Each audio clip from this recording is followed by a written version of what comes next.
দলুবাড়ি বাজারে আয়োজিত হয় এই বিকশিত ভারত সংকল্প যাত্রা অনুষ্ঠান। আমবাসা পৌর পরিষদের উদ্যোগে শুক্রবার আয়োজিত হয় এই অনুষ্ঠানের সূচনা করে সাংসদ রেবতী ত্রিপুরা বলেন, এই কর্মসূচির মুখ্য উদ্দেশ্য হচ্ছে ভারতবাসীর কাছে সরকারি বিভিন্ন সুযোগ সুবিধা অনায়াসে পৌঁছে দেওয়া, সে সাথে 2047 সালের মধ্যে ভারতকে একটি উন্নত সমৃদ্ধ ভারত হিসাবে গড়ে তোলা। আমবাসা পুর পরিষদের উদ্যোগে শুক্রবার আয়োজিত হয় বিকশিত ভারত সংকল্প যাত্রা। দলুবাড়ি বাজারে আয়োজিত হয় এই বিকশিত ভারত সংকল্প যাত্রা অনুষ্ঠান। এদিন সরকারি বিভিন্ন স্টল খোলা হয় যাতে সরকারি সুযোগ সুবিধাগুলি অনায়াসেই মানুষ উপভোগ করতে পারে, সেই লক্ষ্য রেখে। অনুষ্ঠানে উপস্থিত ছিলেন পূর্ব ত্রিপুরা লোকসভা আসনের সাংসদ রেবতী ত্রিপুরা। এছাড়াও উপস্থিত ছিলেন আমবাসা পুর পরিষদের ভাইস চেয়ারম্যান গোপাল সূত্রধর, আমবাসা বিএসসি চেয়ারম্যান পরিমল দেববর্মা, আমবাসা মহকুমা শাসক সঞ্জিত দেববর্মা সহ অন্যান্যরা। অনুষ্ঠানের সূচনা করেন সাংসদ রেবতী ত্রিপুরা। পরবর্তী সময় সাংসদ সহ অন্যান্য অতিথিগণ সরকারি স্টলগুলো ফিতা কেটে উদ্বোধন করেন এবং পরিদর্শন করেন।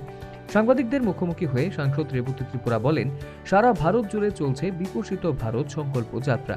এই অনুষ্ঠানের মুখ্য উদ্দেশ্য হচ্ছে ভারতবাসীদের কাছে সরকারি বিভিন্ন সুযোগ সুবিধা অনায়াসে পৌঁছে দেওয়া এবং 2047 সালের মধ্যে ভারতকে একটি উন্নত সমৃদ্ধ ভারত হিসেবে গড়ে তোলা। সেই লক্ষ্যে ভারতের প্রত্যেকটি পঞ্চায়েতে চলছে এই কর্মযজ্ঞ। এর ফলে উপকৃত হচ্ছেন ভারতবাসীরা। সেই লক্ষ্যে আমাদের ত্রিপুরা রাজ্যেও বিভিন্ন স্থানে প্রতিনিয়ত চলছে বিকশিত ভারত সংকল্প যাত্রা কর্মসূচি। প্রধানমন্ত্রী বিকশিত ভারত সংকল্প অভিযান নামে একটা অভিযান শুরু করেছেন। তার মূল উদ্দেশ্য হচ্ছে ভারতকে 1947 সালের মধ্যে উন্নত দেশ হিসেবে গড়ে তোলা।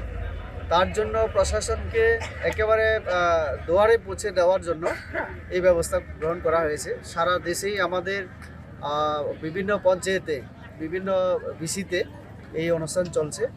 মানুষকে এখানে বিভিন্ন স্টল দেওয়া হয়েছে বিভিন্ন ডিপার্টমেন্টে, যাতে মানুষ এখানে রেজিস্ট্রেশন করতে পারে, সেটা বার্থ সার্টিফিকেট হোক বা আরও বিভিন্ন, তারপরে গ্যাসের সংযোগ থেকে শুরু করে নানান ধরনের সুবিধা এই শিবিরের মাধ্যমে দেওয়া হচ্ছে। তাতে জনগণের অংশগ্রহণ যেমন আমরা আশা করছি, তেমনি মানুষ যাতে সুবিধা পায়, প্রশাসনের বিভিন্ন প্রকল্পগুলির সুবিধা পায়, সেই উদ্দেশ্যকে সামনে রেখেই এই বিকশিত ভারত সংকল্প যাত্রা। এদিন অনুষ্ঠানকে কেন্দ্র করে বেনিফিশিয়ারি থেকে শুরু করে পুরবাসীদের উপস্থিতি ছিল লক্ষণীয়। Bureau report, news vanguard.